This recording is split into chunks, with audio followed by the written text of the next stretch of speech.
Padahal andai saja saudara-saudara saya ini mau belajar sedikit aja, renungkan apa yang saya sampaikan, yang para apologet sampaikan, yang tim saya sampaikan, renungkan baik-baik, pasti kemudian kalian akan tercerahkan. Begitu juga kami, siapa namanya tuh, Edis. Apa yang mau kami renungkan dari Edis? Ilmu apa yang bisa kami renungkan dari si CP, dari si Kiamat? Ilmu apa? Ilmu apa yang mau kami Halo, mau renungkan? Halo, tak Bang ada Juma. ilmu. Iya, silakan Bang. Saya sambil masak ya. Ini Nah, maksudnya lanjut. agak ketawa tadi aku, Bang Juma. Tadi ya Bang bilang Tuhan kalian Yahweh juga, bukannya Allah. Gimana Apa? ceritanya? Cakwe. Saya tidak ada pernah mengatakan Tuhan saya Yahweh. Saya katakan Tuhan, yang datang Tuhan kepada kamu, Nabi Tuhan Musa. Yahweh juga gitu. Ya, betul. Tuhan itu cuma satu, bukan 5, bukan 10. Tadi kalau Anda mendengarkan apa yang ada yang saya sampaikan, Al-Quran surah Al-Baqarah ayat berapa itu kawan-kawan, adik-adik? Ayat berapa itu ya? Ayat 135 kali ya. Qulu amanna billah wa ma unzila ilaina wa ma unzila ila Ibrahim wa Ismail wa Ishaqa wa Yaquba wal asbad wa ma utiya Musa wa Isa wa ma utiya nabiyyuna min rabbihim la nufarriqu baina ahadin minhum wa nahnu lahu muslimun.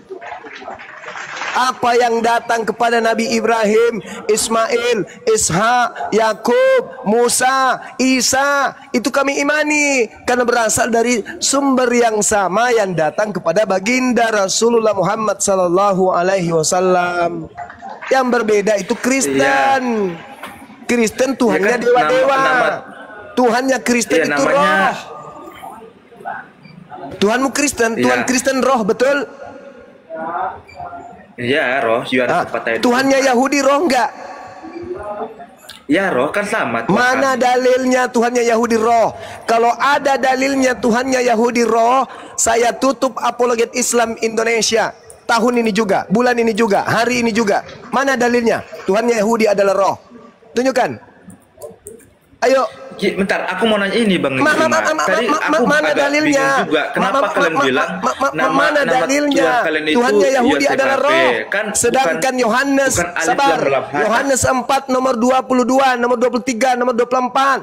Tuhannya Kristen adalah roh. Sedangkan Tuhannya Yahudi bukan roh. Itu sudah berbeda, Cak Ayu.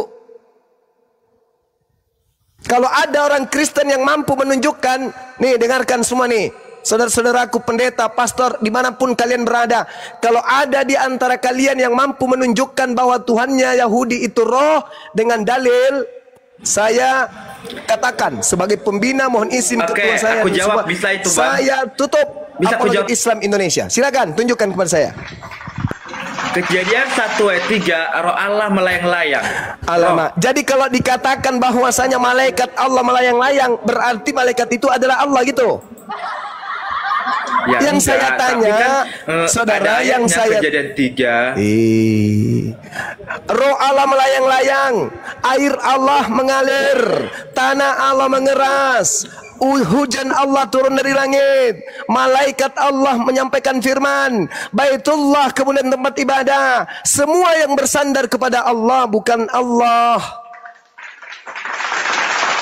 Ketika dikatakan roh Allah melayang-layang, kalau Bang Juma hakikat Tuhannya apa? Hakikat Tuhan kami laisa kamitslihi syai', bukan makhluk, tidak bisa digambarkan dengan gambaran apapun. Laisa kamitslihi syai'. 2 Samuel 7 nomor 22. Tuhan Maha Tinggi dalam keadilannya, tidak serupa dengan apapun. Iya, hakikatnya apa, Bang? Apakah roh atau apa gitu loh? Laisa kamitslihi syai', tidak serupa dengan apapun. Karena dia tidak serupa dengan apapun, maka dia tidak bisa ditunjukkan hakikatnya seperti apa, Cak Ayu. Kalau Anda menunjukkan hakikat Tuhan Anda, bagaimana dia menciptakan segala sesuatu? Ya, bagaimana? Karena dia Maha Pencipta. Iya, bagaimana dia menciptakan? Innama amruhu idza arada syai'an ayyakula lahu kun fayakun. Mazmur 33 nomor 9. Dia hanya memberi perintah maka semuanya jadi. Itu. Mazmur 33 nomor 9. Yesaya 55 nomor 11. Hanya memberi perintah. Tidak seperti Bang Suma. Ya. Apalagi Bang? Orang lagi masak kok diganggu gimana sih? Naon kumaha?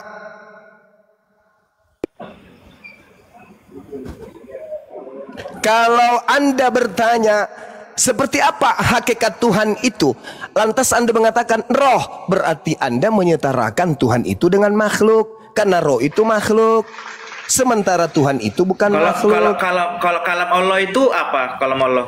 Laisa kamislihi syai'. Kalau kalam itu sifat berkata-kata yang melekat pada diri Tuhan. Iya, roh itu juga sifat. Alamak, roh itu makhluk, Cak Kakung. Kejadian 6 nomor 3 baca. Zakaria 12 nomor 1 baca. Roh itu adalah ciptaan, berarti dia makhluk. La haula wala quwata illa billah. Kalian itu penyembah roh. Roh dalam bahasa Yunaninya pneuma. Pneuma itu artinya makhluk roh. Apa itu makhluk roh? Ya bisa hantu, bisa setan, bisa ifrit, bisa jin. Makhluk roh. Makanya bom-bom ini pilih tema ini pasti mati mendadak ku buat. Karena Kristen itu penyembah roh. Sama dengan penyembah makhluk halus. Alamak, kalian inilah. Apakah Tuhannya Yahudi roh? Bukan. Apakah ada dalilnya Tuhannya Yahudi roh? Mana? Tunjukkan. Kejadian 1 ayat 3. Di situ tidak menjelaskan Tuhan itu adalah roh, kawan. Itu cuma dikatakan ya roh itulah Allah. Keberadaan Allah kami. Nenek Mukiper. Jadi kamu gini, kamu menolak ayat ini. Kalau kamu menolak berarti Tuhanmu bukan Yosef Ave, beda berarti. Hei saudara, Kejadian 1 nomor 3 itu apa bunyinya? Berfirman. Apa bunyinya? Coba. Roh Allah melayang-layang di atas permukaan air. Roh Allah. Berfirmanlah Allah, jadilah terang. Roh di situ apa? Apa bahasa Ibraninya roh di situ? Apa bahasa Ibraninya?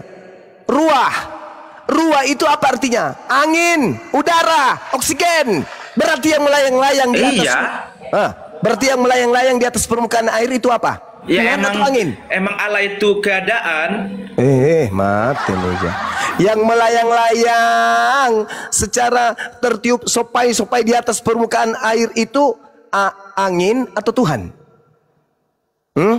Eksistensinya itu roh. Astagfirullahaladzim.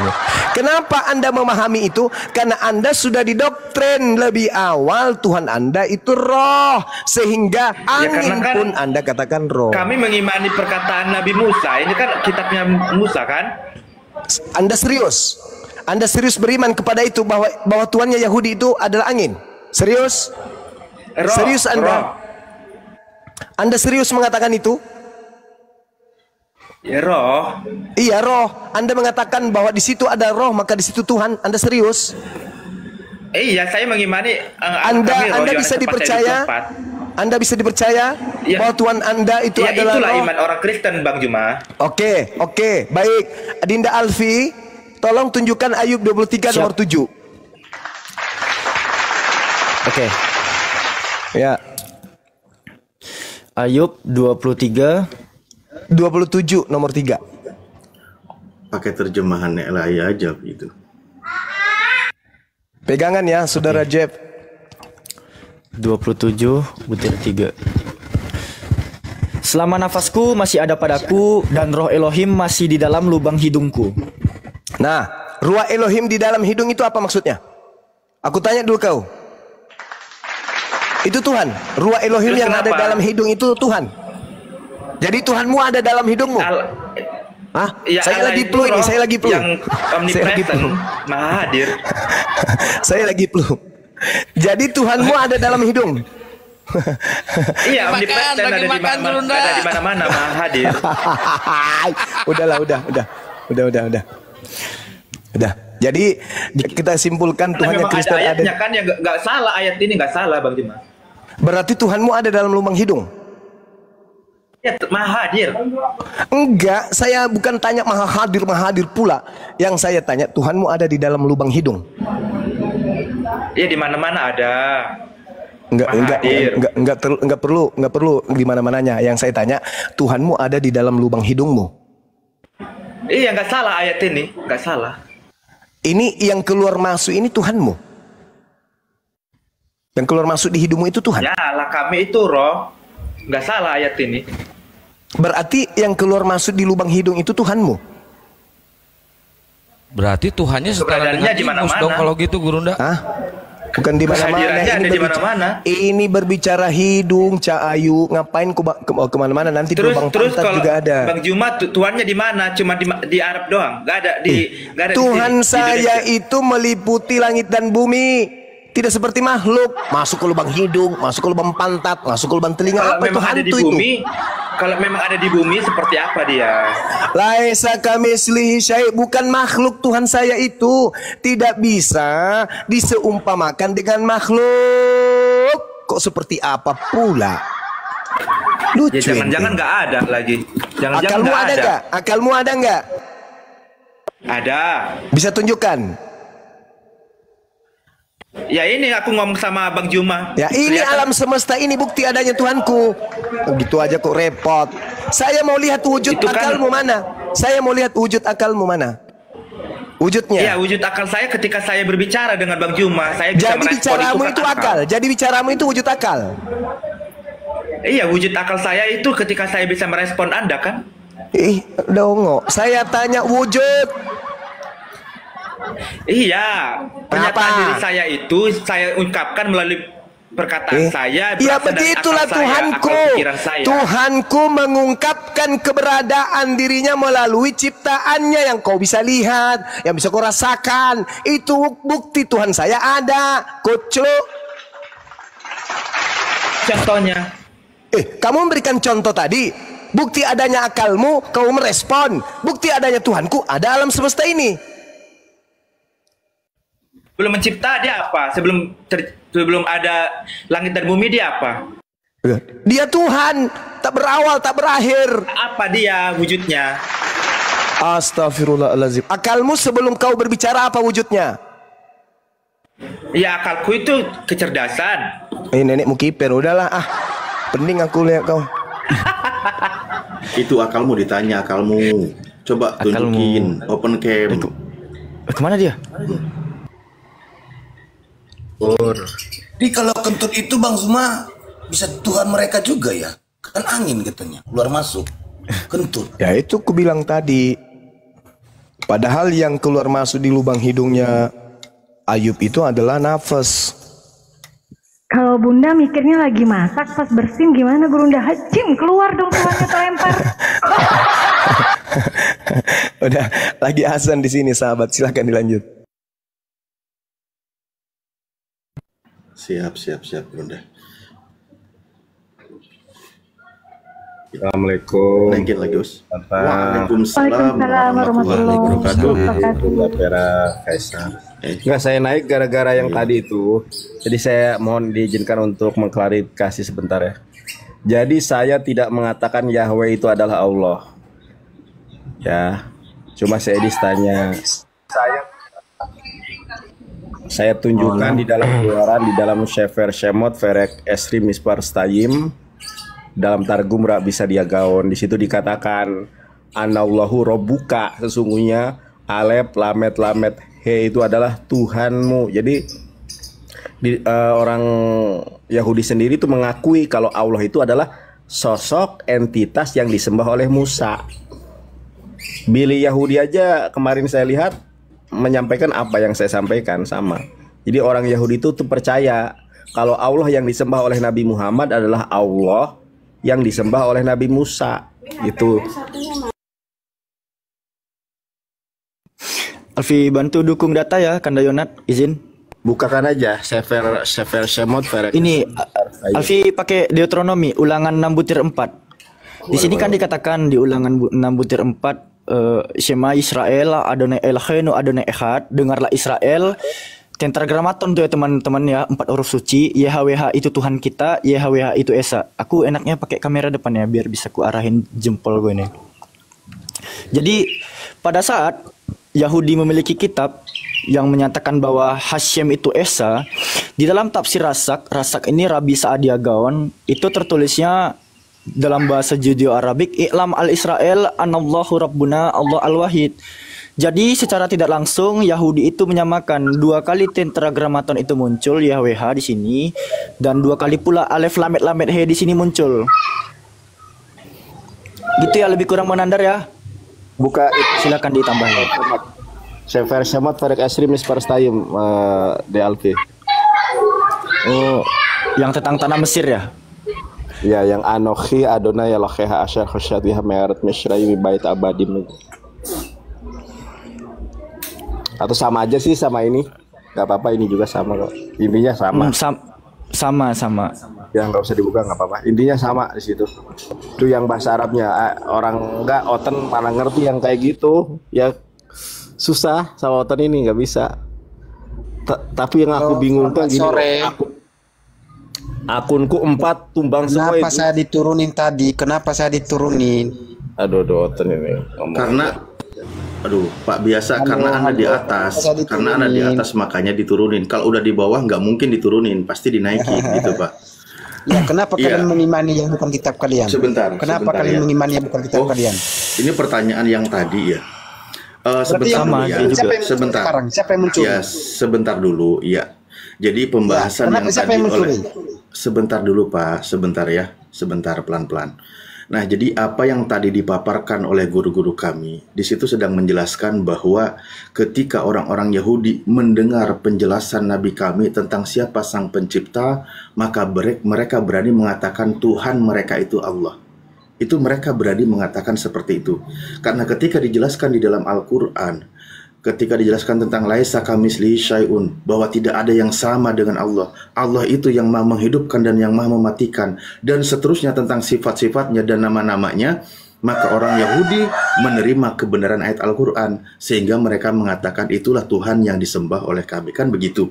Jadi yang mengkonfirmasi, menyamakan itu dari kalangan bangsa Yahudi di awalnya. Nah, sementara kalau kita bahas tentang ini, maka justru yang repot adalah Kristen sendiri yang mengaku bahwa sumbernya atau akar kekristenan dari Yahudi justru malah yang dibantah oleh bangsa Yahudi. Tidak ada, mereka mau mengakui Tuhannya menjadi manusia, menjadi bayi, lalu dia mati digantung secara terkutuk. Itu nggak ada dari kalangan bangsa Yahudi. Begitulah ya pemahamannya, konsepnya. Oke, mana tadi barusan? Oh, udah turun. Ya naik lagi aja, kan tadi bilang kenapa Anda diturunin? Karena Anda di atas. Anda sekarang di bawah, pasti dinaikin gitu Pak. Itu ya aduh tadi start kan dia udah tadi tuh diskusinya. Ini Bang Apache dari tadi nunggu soalnya. Barangkali ada yang ingin diajaknya baku hantam di atas. Pak Apache. Apache. Halo. Halo. Apache. Ya, Apache. Ya gimana? Ini saya mau bertanya untuk Juman. Lagi sholat. Oh, sholat. Berapa menit sholatnya? 2 jam. Udah tanya aja, ada Ustadz Alif nih. Tanya aja tadi. Ada Bang Yonatan Nandar juga. Ini sampaikan di Jumat aja. Pertanyaan saya ini, kalau dia berani bantah berarti kakinya bisa sembuh. Wah, hebat. Tanpa pertanyaan, tanpa ada bantahan, kakinya sudah sembuh. Itulah hebatnya guru kami. Lanjut. Kalau dia berani bantah berarti kakinya sembuh. Tanpa ada pertanyaan, tanpa ada bantahan, udah sembuh. Hebat kan? Ya, lanjut. Sekarang pertanyaan begini. berikutnya. Allah Muhammad itu bukan roh tapi batu. Coba siapa yang berani bantah?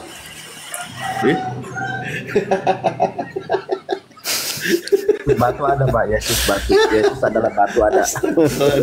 Ya Allah, Oten gini amat ya bikin statement. Memang benar, kepercayaan kamu itu tidak ada Allah kamu itu hanya batu. Siapa yang berani bantah? Kepalamu dongok kayak batu. Allah orang Islam itu adalah batu. Gini Pak. Bukan debat ini. Iya, bukan debat. Jadi gini loh Pak ya. Kami itu Saya bertanya. bingung Siapa yang membantah berani orang bantah? yang Siapa kurang yang berani 0,5. Cara membantahnya itu bingung Pak. Bingung. Karena apa? Kalau orang udah 0,5 ons, jadi cara membantah dalil apa yang mesti kami keluarkan gitu? Sekarang begini, Dari saya pernyataannya itu. dengar dulu. Iya, silakan. Kalau Allah orang, katanya Allah orang Islam itu roh ya. Nggak ada. Roh Siapa itu bilang? ciptaan Allah. Allah orang Islam apa? Justru Tuhan itu berbeda dengan makhluknya. Roh itu ciptaan Tuhan. Berarti roh Allah itu berbeda juga dengan roh. Karena roh itu ciptaannya gitu loh Pak. Di Islam Kalau itu Allah- sangat sederhana untuk memahami. Ya kan? Sangat sederhana untuk memahami. Gatal Anda pengen ngomong, memaksa tapi kami kalau untuk ngomong takut kena pusing. banned Kang Alip. Apanya?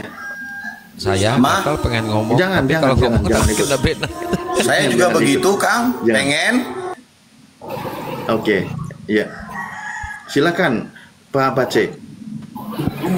Kalau Allah Muhammad itu apa? Siapa?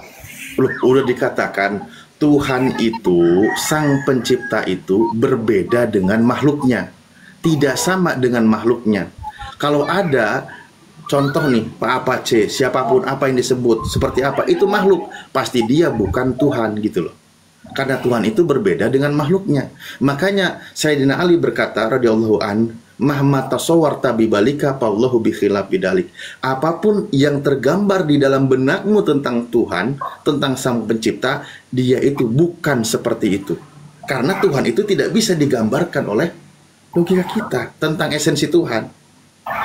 Bukankah di dalam kitab Anda juga dikatakan, Bapa yang mengutus aku, dia yang bersaksi tentang aku, rupanya tidak pernah kau lihat, suaranya tidak pernah kau dengar. Ketika Anda membahasakan tentang roh, maksudnya sesuatu yang gaib yang tidak bisa dijangkau oleh mata. Tapi kalau Anda paksakan Tuhan Anda itu roh, apa bedanya dengan iblis? Iblis roh atau bukan, Mbak? Saya tanya. Pak Apache, saya tanya, menurut Anda iblis itu roh atau bukan? Ya setan lah. Ya tahu Pak. Iblis itu sebangsa roh atau bukan? Ya dia sebangsa seperti manusia juga. Bukan roh. Ketika Tuhan mengutus roh jahat, nah roh jahat di situ siapa Pak? Roh jahat itu biasanya kalau Islam percaya gimana? Aduh, Mak. Kepercayaan orang Islam gimana? Nah, enggak, saya tanya deh sama Anda pelan-pelan daripada pakai dalil lagi. Pak, kekurangannya tolong digenapi. Ini pertanyaan buat Anda jawab gitu. Buat Anda, dalam keyakinan Anda, roh iblis itu roh atau bukan? Atau saya bantu pakai bawa dalil. Di dalam Matius 4, di dalam Lukas 4, nanti di situ ada roh juga yang membawa Yesus ke padang gurun untuk dicobai oleh roh gitu. Nah, saya tanya, iblis itu roh atau bukan? Itu hanya suara aja. Itu Kok bukan roh. suara? Aduh, gimana mau nyambung bersama Itu Anda, suara Pak? aja, bukan roh itu. Pak, saya pesan aja sama Bapak sebelum turun, kalau lagi konsul ke dokter, kalau dokter belum selesai ngomong, jangan pamit duluan. Jadinya kayak gini, belum selesai minum obatnya, resep yang ditulis juga belum tuntas. Nggak akan nyambung sama orang pun gitu loh ya. Udah Sekarang Bapak begini, istirahat lagi aja. Kamu bilang ala kamu itu ini ya. Kamu kok penyembah batu itu? Nggak ada yang menyembah batu, Pak. Nggak ada. Oh, Di dalam Islam itu batu buktinya itu ada ciptaan kok. Kenapa Tuhan. tidak? Ada bukti itu ada. Tidak ada, Pak. Berarti orang itu sama, kurang Kamu seorang ke dengan Arab Anda. itu untuk apa? Ya Allah. Itu bukan batu ya? Apa, Berarti Pak? alam Muhammad itu batu. Oh, saya Pak, saya lupa. Saya ini ternyata momot, Pak. Dari tadi kayak lupa saya. Pak, diskusi itu ngajak cerdas, Pak, bukan ngajak bodoh. Ya, bukan ngajak bodoh. Bagaimana menjawab pertanyaan dengan orang kurang dari 1 on gitu? Dijelaskan berkali-kali, memaksakan Tuhannya umat Islam itu batu. Innalillahi wa inna ilaihi rajiun. Mentang-mentang Tuhannya anak manusia, punya nonot, memaksakan Tuhannya umat Islam itu batu, kan lucu. Bunda narik Yang bukan napas Tuhan lega aja loh. dilemparin kepada Tuhannya, bonyok gitu. Narik napas lega Bunda, akhirnya Ustaz Alif turunkan juga. Saya lupa kalau saya moderator. Ini ada yang naik, silakan mungkin disapa. Pitoy.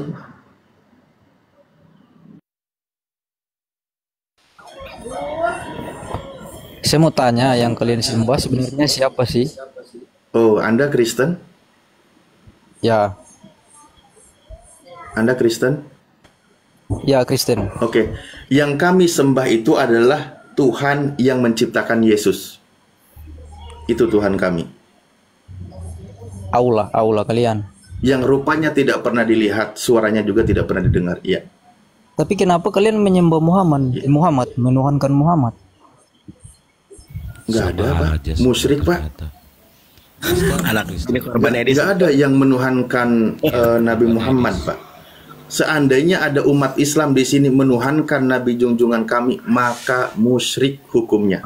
Dia menyekutukan Tuhan dan dia keluar dari keimanan. Enggak, gini aja tunjukkan di dalam Al-Qur'an bahwa orang muslim itu menyembah Nabi Muhammad. Tunjukkan datanya di dalam Quran. Tapi secara nyata banyak yang menyembah Nabi Muhammad. Gua isep juga Nggak ada. ya. Gini Pak loh Pak ya. Pak, Anda kan punya kacamata yang error karena Anda menyembah anak orang. Tolong jangan paksakan kami error juga menyembah junjungan kami gitu. Anda kalau menyembah anak manusia Anda aja. Kalau di Kristen itu kan karena memang menyembah anak orang, anak Bunda Maria, kan gitu. Yaitu Kristen. Jangan paksakan kami, memaksakan kami untuk menyembah junjungan kami. Nabi kami tetaplah nabi kami. Dia manusia, dia anak manusia, dia bukan Tuhan. Jangan paksa. Oh, kalian jadi aja yang nyembah anak orang, Pak. Beda-beda versi ya, Pak. Hah? Beda versi. Ustaz Alif, coba Ya. deh Alif tanya. Kenapa Ustaz Alif nggak menyembah Nabi Muhammad? Ya karena dia bukan Tuhan. Nah, coba Bang Pito.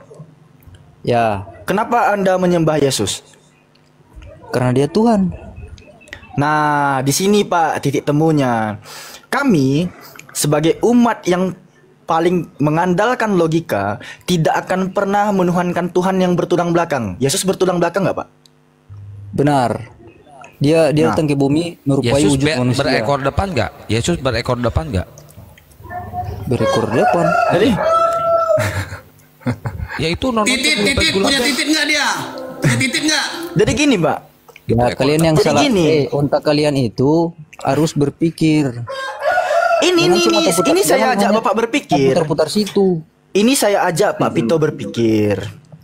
Apa alasan kuat sehingga Pak Pito layak menyembah Tuhan yang bertulang belakang? Sudah saya jelaskan, dia turun ke bumi menjadi merupai manusia. Sama seperti kita ini menyerupai manusia. Aduh kan saya ngomong sedikit aja udah ada teguran ini. Udah asal menyerupai lanjut aja. manusia? Di Kalian tidak tab-tab mengerti. layar teman-teman, bantu tab-tab layar ya, nanti kena report ini Ya. pasti. Jadi gini Saya kan, diam aja deh. selama Kristen belum sadar bahwa dia itu menuhankan anak manusia, selama itu juga dia mencari remis ke keyakinan yang lain, memaksakan agar kami juga menyembah manusia. Nah, disinilah tugas kami menyadarkan Anda gitu loh.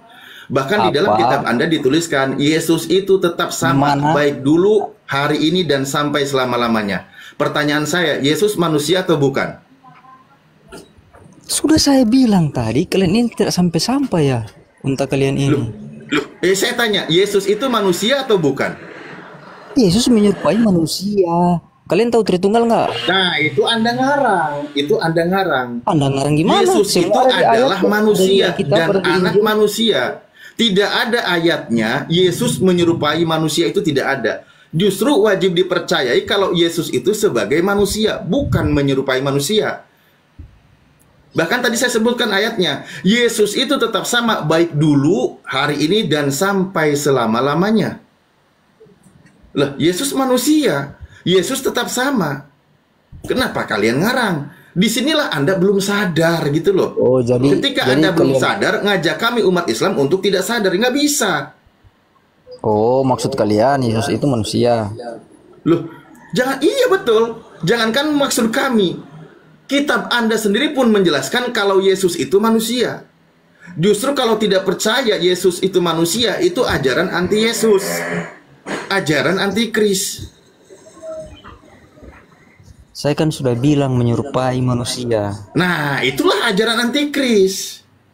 Antikris. Karena tidak ada ayatnya Yesus itu menyerupai manusia, itu nggak ada. Tapi kalau Yesus sebagai manusia, ayatnya banyak. Dan ia telah memberi kuasa kepadaku untuk menghakimi, karena ia adalah anak manusia. Itu kata Yesus. Pengakuannya.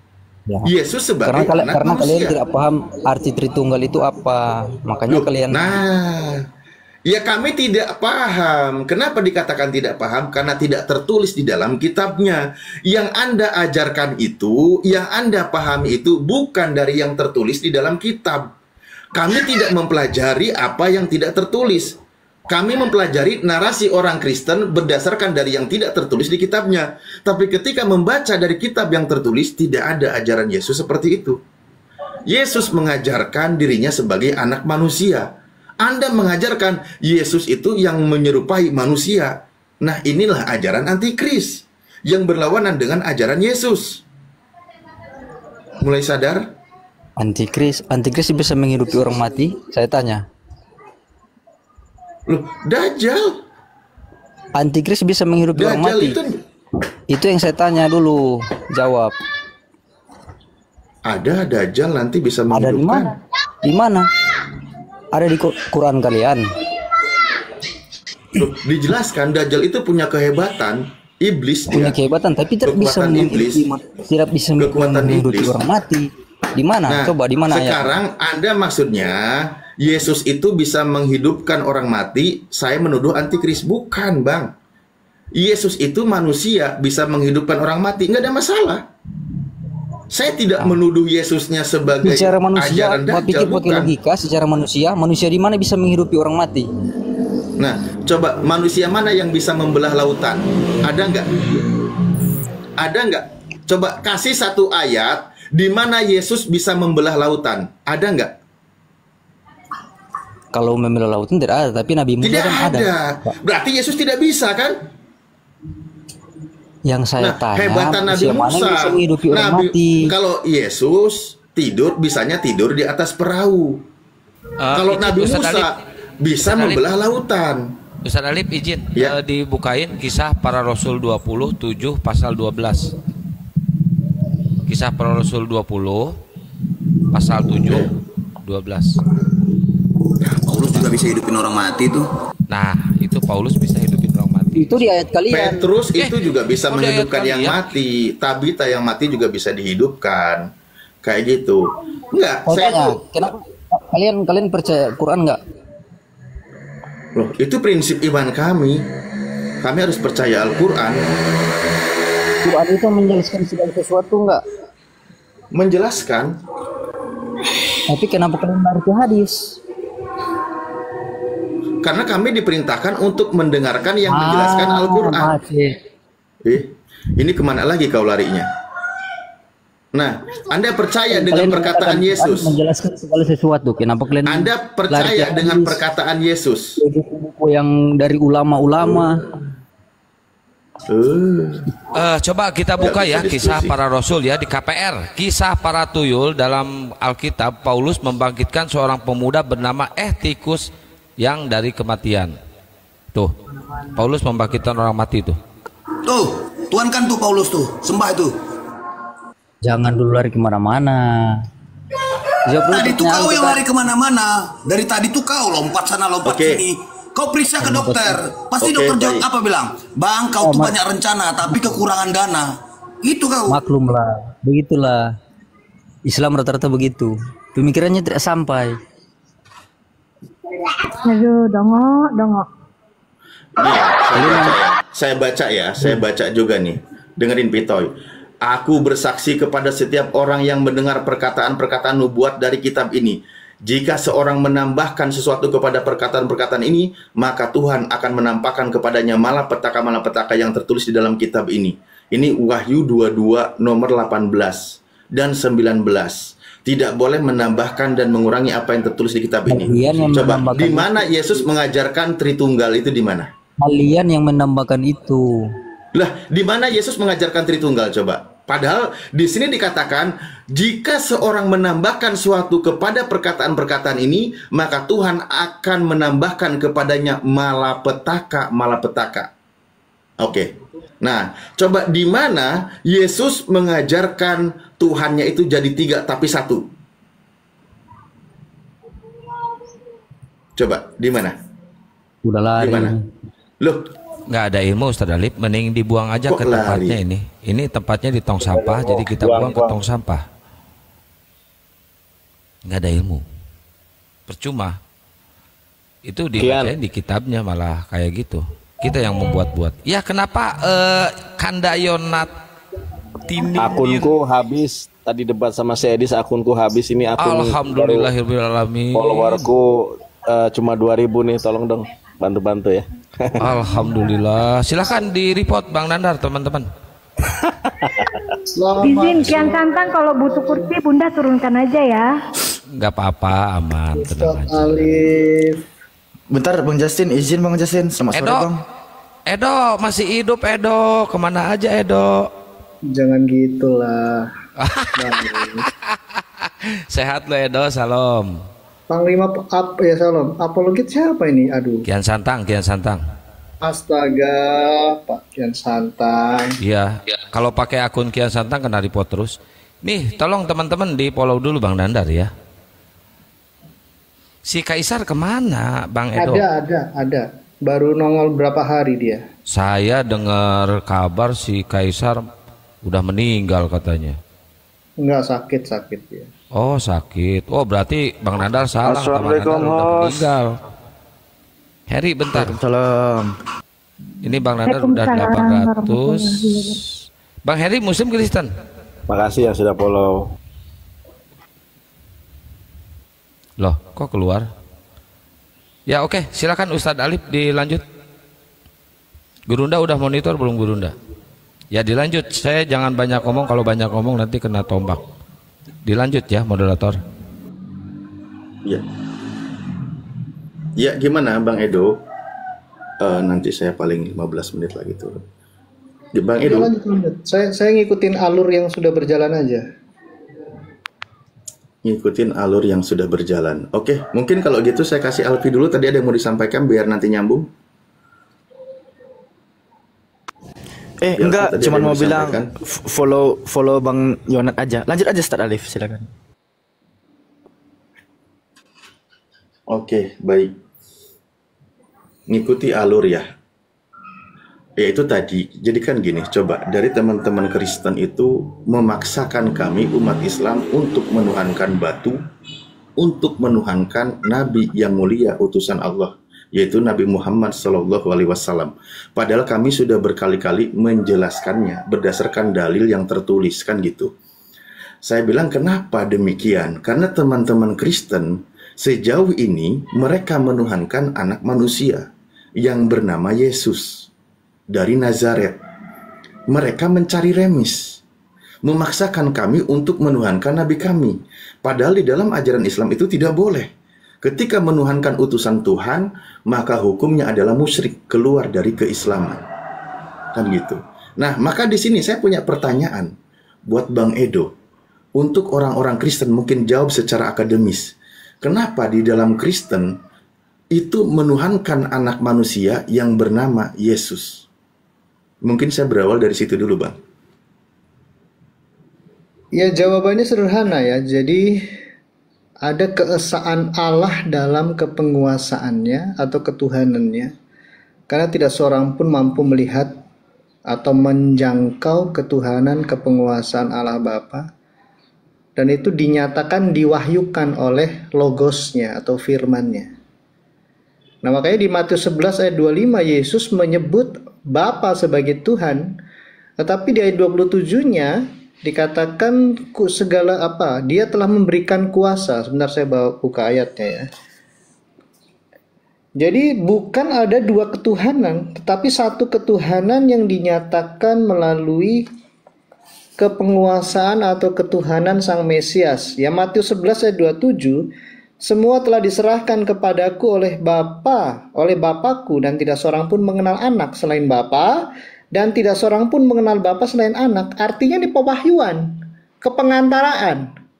Melalui kepenguasaan Sang Mesias sebagai Nabi, Imam, dan Raja, kita bisa memahami karya ketuhanan dari Allah Bapa terkait, nah ini penting nih, terkait pemulihan status kekuasaan Adam. Makanya Yesus itu dibandingkan, diparalelkan dengan Adam yang pertama. Ya, ini bicara tentang yang terlihat, kemanusiaan Kristus. Tetapi di balik kemanusiaan itu, Kristus itu adalah pewahyuan dari Sang Firman Allah itu. Silakan. Singkat-singkat ya, kita singkat-singkat, takut aja nanti kita diprotes. Nah, Yesus itu kan mengenalkan tentang Tuhan. Sebelumnya para nabi itu sudah mengenalkan tentang siapa itu Tuhan. Mereka sudah paham siapa itu Tuhan. Diajarkan oleh para nabi. Baik di kitab Ulangan 4:35, Ulangan 6 nomor 4, bahwa Tuhan itu Esa, tiada Tuhan kecuali Dia. Dengarlah wahai orang Israel.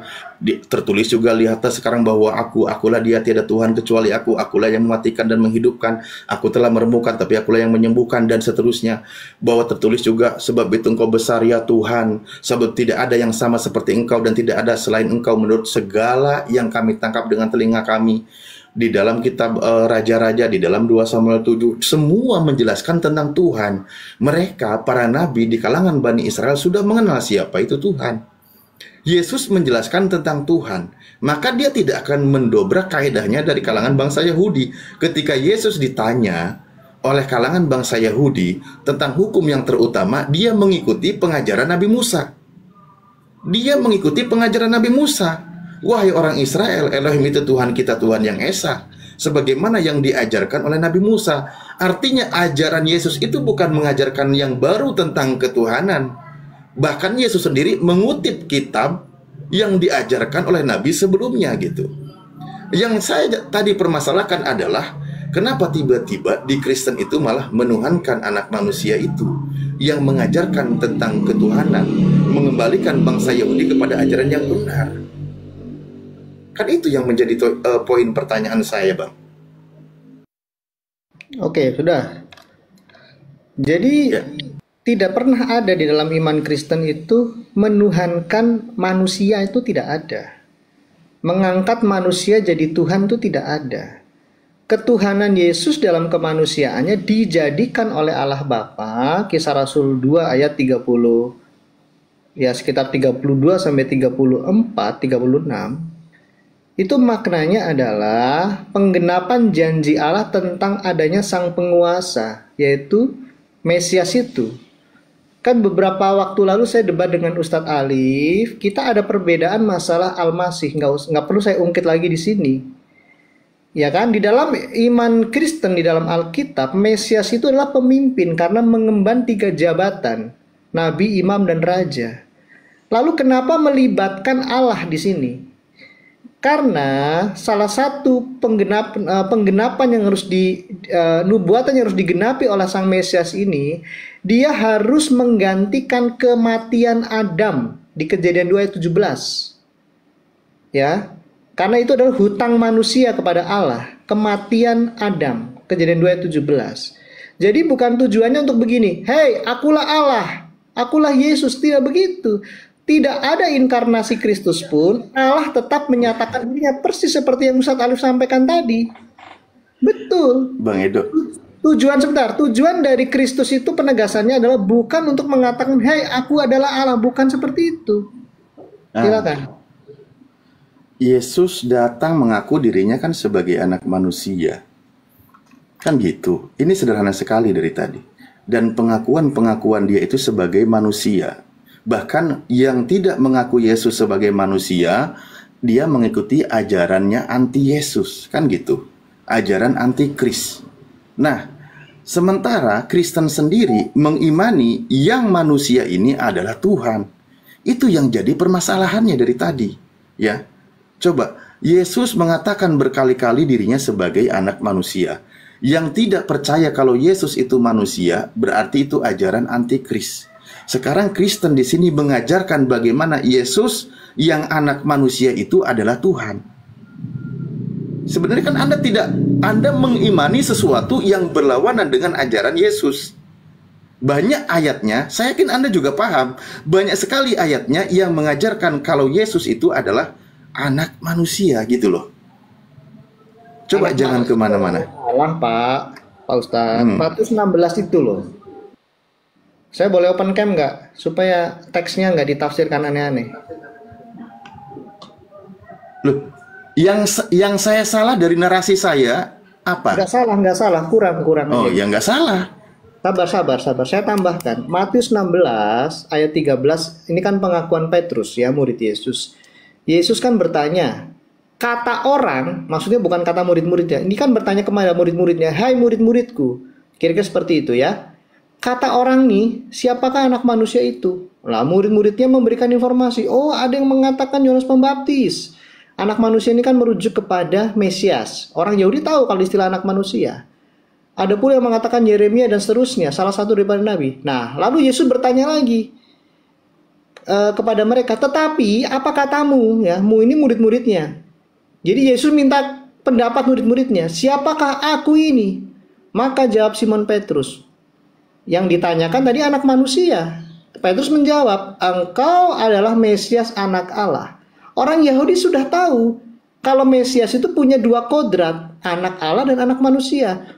Kata Yesus kepada Simon, berbahagialah engkau Simon bin Yunus, sebab bukan manusia yang menyatakan itu kepadamu, melainkan Bapakku yang di surga.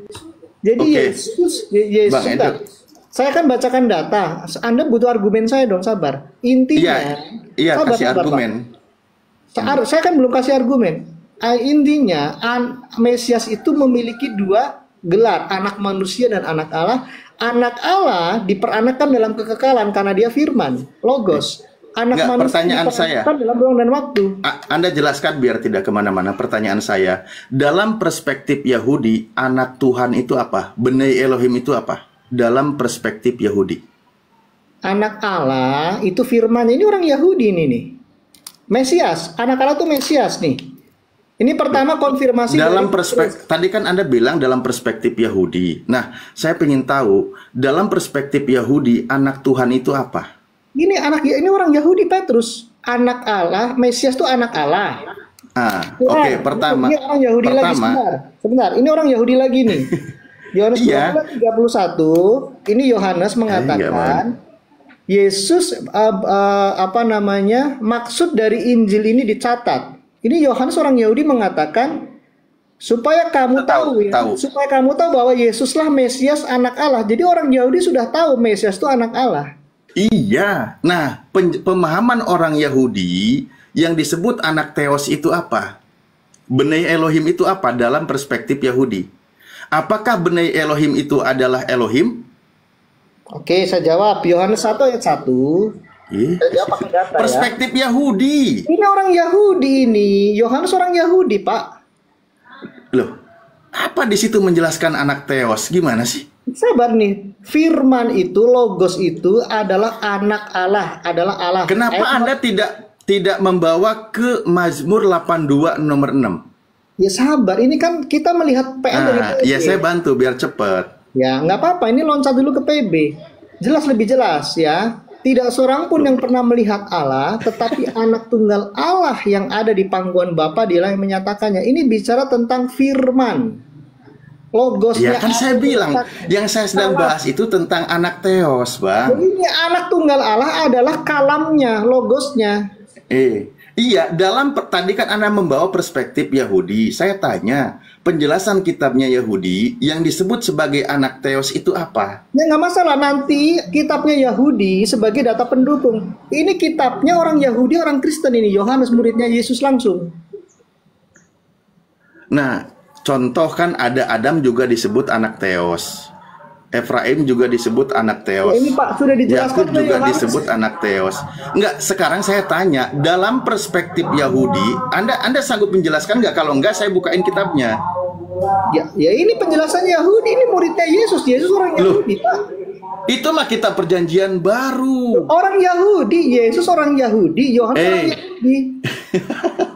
Iya, berarti versi terbaru. Coba di dalam kitab Mazmur, saya tanya, Mazmur ini kitabnya Yahudi atau bukan? Nih, oke nih Mazmur ya, nih lihat nih. Lihat Mazmur 110 ayat 1. Ini nubuatan tentang Tuan atau Tuhan atau Adonai. Firman Tuhan kepada Sang Mesias, ya, kepada Tuanku, duduklah di sebelah kananku sampai kubuat musuh-musuhmu menjadi tumpuan kakimu. Ya, terus kemudian di ayat 4-nya, Mesias itu juga disebut apa? Imam untuk selama-lamanya. Nah, ini orang Yahudi juga nih, jemaat Ibrani nih. Sabar ya. Di jemaat Ibrani 6 ayat 20, Yesus itu selain disebut rasul, Yesus juga disebut imam besar agung. Ini orang Yahudi, Pak. Jemaat Ibrani, Pak. Loh, saya dari tadi minta penjelasan. Apa yang disebut anak Theos dalam perspektif Yahudi? Cuman itu aja kok. Karena contoh ya, ketika saya buka misal gini. Di dalam Mazmur 82 nomor 6. Anda menolak Yohanes masalahnya. Sebentar, yang tertulis jelasnya bahwa di situ kan aku sendiri telah berfirman, kamu adalah Theos dan anak-anak yang maha tinggi kamu sekalian. Ada penjelasan sebagai Theos dan anak Theos di situ, atau disebut Elohim dan anak Elohim. Pemahaman sebagai Elohim gelar diberikan kepada manusia dan anak Elohim itu bukan berarti dia itu Elohim sejati. Ya menurut Anda itu kitab Anda yang menjelaskan. Ya menurut Anda apa coba supaya saya bisa tanggapi, Pak. Oke, nah itu tadi makanya aku minta penjelasan sama Bang Edo. Nah, sebentar ya. Menurut Pak Alif, Benai Elohim itu apa coba? Oke, baik. Ini saya bukain ya, saya bukain. Nah, ini. Saya bukain. Sebentar ya. Nih, kitab Anda sendiri yang menjelaskan. Ini kan Mazmur 82 nomor 6. Aku sendiri telah berfirman, kamu adalah Elohim dan anak-anak yang maha tinggi kamu sekalian. Nah, di sini kitab Anda menjelaskan nih. Mazmur 82 nomor 6. Istilah Theos atau Elohim mungkin mengacu kepada tokoh-tokoh pemimpin dan hakim Israel yang ditugaskan sebagai wakil Tuhan dalam melaksanakan keadilan, melindungi yang lemah, dan menolong membebaskan mereka dari para penindas. Istilah ini sama sekali tidak berarti bahwa manusia berkemungkinan menjadi Elohim, tetapi hanya bahwa mereka dapat menjadi wakil Tuhan dengan kuasa dan wibawa untuk menjatuhkan hukuman dan melaksanakan keadilan. Itu maksudnya. Ya, berarti Anda menyangkal Mesias itu anak Allah. Loh, ya itu tadi, anak Elohim itu maksudnya arahnya sebagai orang yang diutus oleh Tuhan untuk menegakkan keadilan di muka bumi. Bahkan di sini dijelaskan nih, di dalam Mazmur sendiri, ya ketika dia mengutip ini juga ada yang mendapat gelar Elohim. Siapa? Nabi Musa. Di mana? Keluaran 7 nomor 1. Nabi Musa sendiri malah disebut sebagai Elohim. Nah, sebagai anak Theos, ya Yesus. Kan Yesus juga disebut sebagai hamba. Ketika bunyi ayatnya, inilah anakku yang kupilih, yang kukasihi. Itu padanannya sebagai hambaku.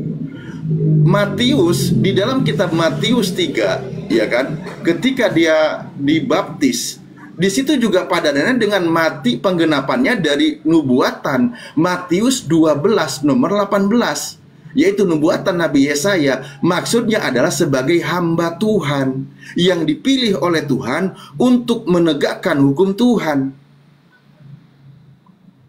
Banyak dalilnya, sebagai anak Tuhan itu banyak dalilnya kalau kita bawakan. Maksudnya di sini adalah contoh yang tadi Anda bawa di Yohanes 20 nomor 31, Yesus itu dipercayainya sebagai anak Theos, bukan sebagai Theos gitu loh. Kalau anak Theos banyak, kitab Anda sendiri mengatakan bahwa Adam sendiri pun disebut sebagai anak Theos. Anak gitu, manusia bukan Pak, manusia.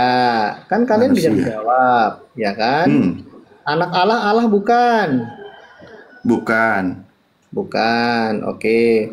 Berarti Anda tidak percaya bahwa Mesias itu adalah anak Allah. Intinya kan itu kan, manusia biasa begitu kan?